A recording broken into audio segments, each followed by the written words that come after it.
माझी मुलगी सिद्धी रमेश कदम हिला वयाच्या 26व्या वर्षी राष्ट्रवादी काँग्रेस पक्षाच्या नेतृत्वाने मोहोळ विधानसभा मतदारसंघातून विधानसभेची उमेदवारी दिली। त्याबद्दल मी माननीय शरदचंद्रजी पवार साहेब असतील, माननीय जयंत पाटील साहेब असतील, माननीय सुप्रियाताई असतील, या ठिकाणचे खासदार माननीय धैर्यशील भैया मोहिते पाटील असतील, या सर्वांचा आपण त्या ठिकाणी आभार मानतो, मनापासून धन्यवाद देतो।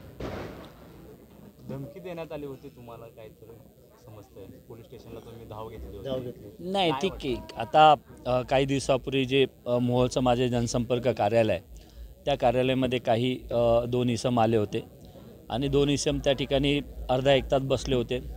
त्यांच्यावर लोकल क्राईम ब्रांच सोलापूर यांनी वॉच ठेवून त्यांना त्या ठिकाणी ताब्यात घेतलं आणि त्यावेळेला त्यांच्याकडे 2 गावठी पिस्तूल आणि 6 जिवंत काडतूस मिळाल्याबद्दलची तशी ती FIR झाली होती आणि त्या संदर्भातला तपास लोकल क्राईम ब्रांच सोलापूर हे करतायत आणि त्या संदर्भातला आणखीन थ्रेट परसेप्शनच्या अँगलनी देखील त्यांचा तपास सुरू आहे। आमदार यशवंत माने म्हणाले की आम्ही लाडक्या बहिणीचा सन्मान करतो, माड्याला आम्ही AB फॉर्म नेऊन दिला, पण आमच्या भागात लाडक्या बहिणीचा अपमान झाला, त्यांनी त्या ठिकाणी खंत व्यक्त केली। नाही, आमदार यशवंत मानेंनी काय प्रतिक्रिया दिली मला माहीत नाही, परंतु राष्ट्रवादी काँग्रेस पक्षाने आज जे काही उमेदवार उतरवले त्याच्यामध्ये सर्वाधिक महिला उमेदवार आणि सर्वाधिक तरुण उमेदवार हे राष्ट्रवादी काँग्रेस पार्टी शरदचंद्रजी पवार साहेबांच्या पक्षाकडनं जवळपास 11 महिला उमेदवारांना उमेदवारी दिली आहे आणि केवळ राष्ट्रवादी काँग्रेस पक्षाचं जे नेतृत्व आहे शरदचंद्रजी पवार साहेब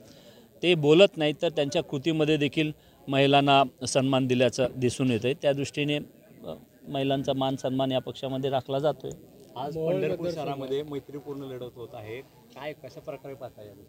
नाही, हा वरिष्ठ पातळीवर झालेला निर्णय आहे आणि ज्या पद्धतीने या मतदारसंघामध्ये मैत्रीपूर्ण लढत होते, शेवटी कार्यकर्ता म्हणून जो लोकांच्या कसोटीवर खरा उतरेल आणि या ठिकाणचे जे उमेदवार आहेत, मग ते काँग्रेसचे असतील, राष्ट्रवादी काँग्रेस पार्टीचे असतील, BJPचे असतील किंवा इतर अन्य पक्षाचे अपक्ष असतील, या सर्व उमेदवारांमध्ये अनिलदादा सावंत हे सर्वात तरुण होतकरू आणि एक यशस्वी उद्योजक म्हणून त्यांच्याकडे पाहिलं जाते। भैरवनाथ शुगर फॅक्टरीच्या माध्यमातून त्यांनी या मतदारसंघातल्या लोकांच्या हाताला काम देण्याचा प्रयत्न केलेला आहे। त्यांनी अनेक लोकांना त्यांच्या पद्धतीने सामाजिक कार्याच्या माध्यमातून अनेक वेळा सर्वतोपरी आर्थिक असेल, सामाजिक असेल, शैक्षणिक असेल ती मदत केलेली आहे। त्याच्यामुळे एक विजन असलेला आणि लोकांना मदत करण्याची मानसिकता घेऊन या विधानसभेमध्ये उतरलेला हा तरुण चेहरा राष्ट्रवादी काँग्रेस पार्टीने उमेदवार म्हणून दिलेला आहे आणि आम्हाला विश्वास आहे या ठिकाणी तिरंगी लढत होऊ दे, चौरंगी लढत होऊ दे, या लढतीमध्ये अनिलदादा सावंत हे चांगल्या मतांनी निवडून येतील। मोहोळ मतदारसंघामध्ये आपल्या कन्याला राष्ट्रवादी शरद पवार पक्षाकडून आपल्याला उमेदवारी दिली होती, परंतु ती उमेदवारी तुमची कट केली, थांबवली आणि नंतर त्यांनी उमेदवारी दुसऱ्याला दिली। या तिकीट कापण्याचं कारण काय? उमेदवारी न देण्याचं? नाही, राजकारणामध्ये सर्वच गोष्टी आपल्या मनासारख्या होतात असं नाही। राजकारणामध्ये काम करत असताना काही वेळेला काही गोष्टींवर आपल्याला पाणी सोडावं लागतं, काही वेळेला आपल्याला थांबावं लागतं।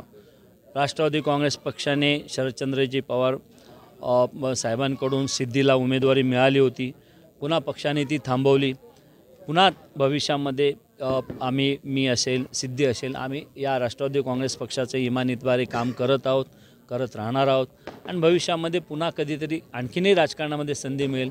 तिचं खूप वय लहान आहे, तिला आणखीनही खूप पॉलिटिकल फ्युचर आहे, मी देखील अजून म्हातारा झालेलो नाही, त्याच्यामुळे आम्ही अजून होप आहोत। यावर बैठका घेतल्या आणि आज तुम्ही या ठिकाणी आव्हान करताय की बाबा नाही, आता ज्या पद्धतीने सिद्धीला उमेदवारी अचानक दिली गेली आणि पुन्हा ती अचानक बदलली गेली, त्यामुळे कार्यकर्त्यांमध्ये एक वेगळ्या पद्धतीचा रोष आहे। कार्यकर्ते हे साहजिकच आहे, स्वाभाविकपणे नाराज आहेत। त्या कार्यकर्त्यांशी बोलण्याचा, त्यांचं मन वळवण्याचा माझा प्रयत्न सुरू आहे। राजन पाटील असं म्हणाले होते की आम्हाला आव्हान जे होतं ते कदमांचं होतं, खरेंचं आम्हाला वाटत नाही असं राजन पाटील म्हणाले, काय सांगा? आता राजन पाटील काय म्हणाले त्याच्यावर मी काय प्रतिक्रिया देणार? शेवटी आता तिकडे व्यक्ती म्हणून आता बघू पुढे